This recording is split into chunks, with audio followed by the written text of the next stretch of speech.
56. Le directeur régional d'Orange est avec nous. Bonjour Philippe Domas. Bonjour. On en parle ce matin sur France Bleu Drôme-Ardèche. Avant les fêtes de fin d'année, la députée de la Drôme, Célia Delavergne, a co-signé avec 216 maires de sa circonscription une tribune qui vous demande d'améliorer les liaisons de la téléphonie fixe. Il y a beaucoup de dysfonctionnements. Qu'est-ce que vous pouvez lui répondre ce matin ?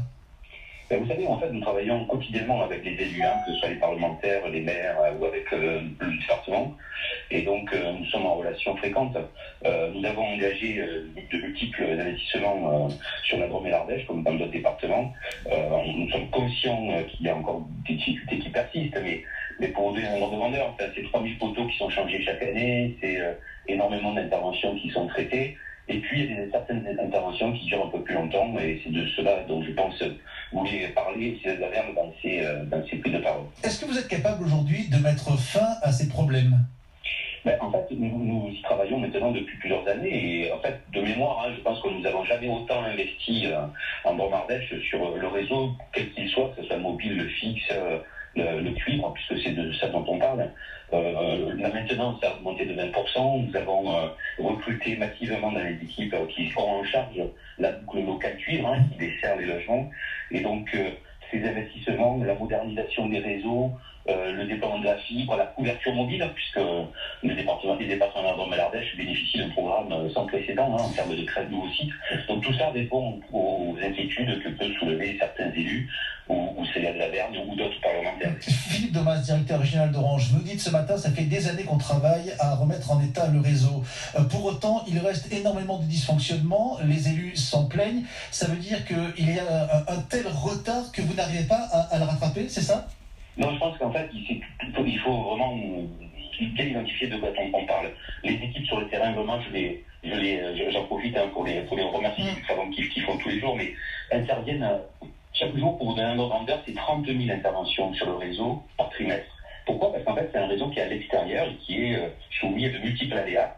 Et lorsque je regarde les sollicitations que l'on a des maires et des parlementaires, c'est 100 sollicitations par mois. Vous voyez, donc en fait, 99% des situations et des interventions passent bien par les services après-vente des opérateurs et pas par les élus.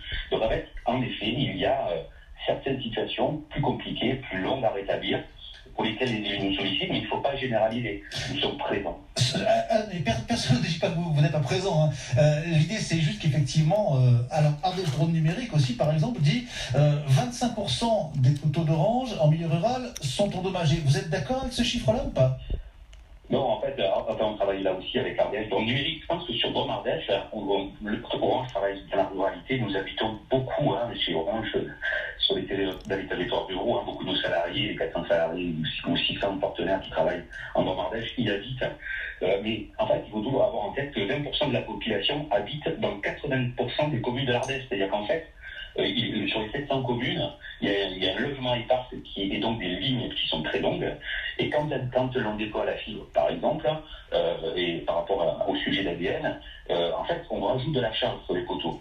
Ce n'est pas que les poteaux sont défectueux, c'est qu'en fait, le fait de mettre de la fibre dessus nécessite d'en changer certains.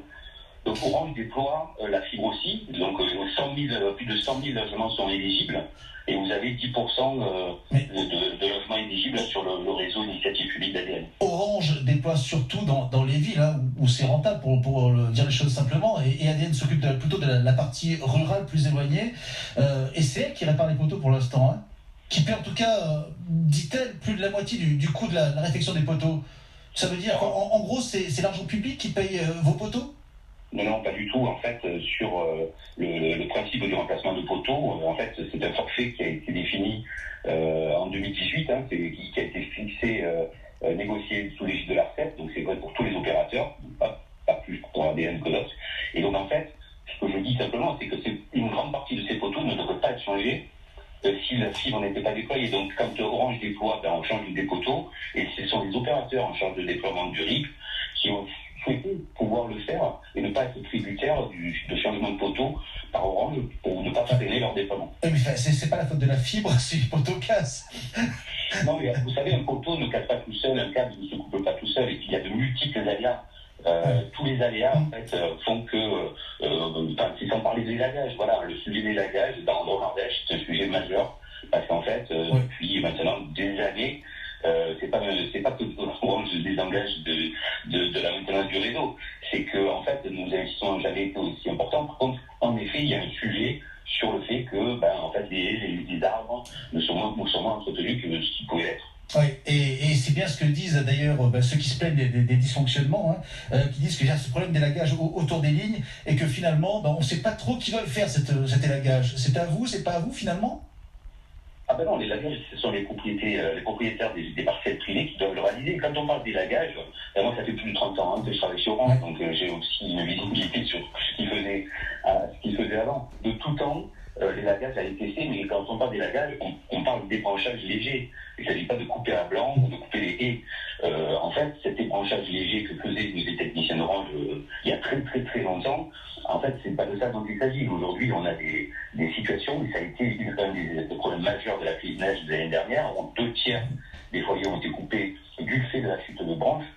En fait, on ne parle plus d'élagage. Là, il faudrait vraiment lancer des opérations significatives avec les mairies. C'est ce dont on discute avec les associations de maires, AMRF, AMRF et AMS, pour justement faire prendre conscience de cette nécessité qui a aussi, comment dirais-je, des impacts sur la qualité du réseau, sur les débits Internet de la DSL. On entend bien ce que vous dites ce matin, Philippe Domas, directeur régional d'Orange. Vous travaillez avec ADL, vous travaillez avec les élus. Il n'empêche encore beaucoup de dysfonctionnements et encore beaucoup de travail à venir. Merci à vous, en tout cas, passez une bonne journée. Merci. Cette interview.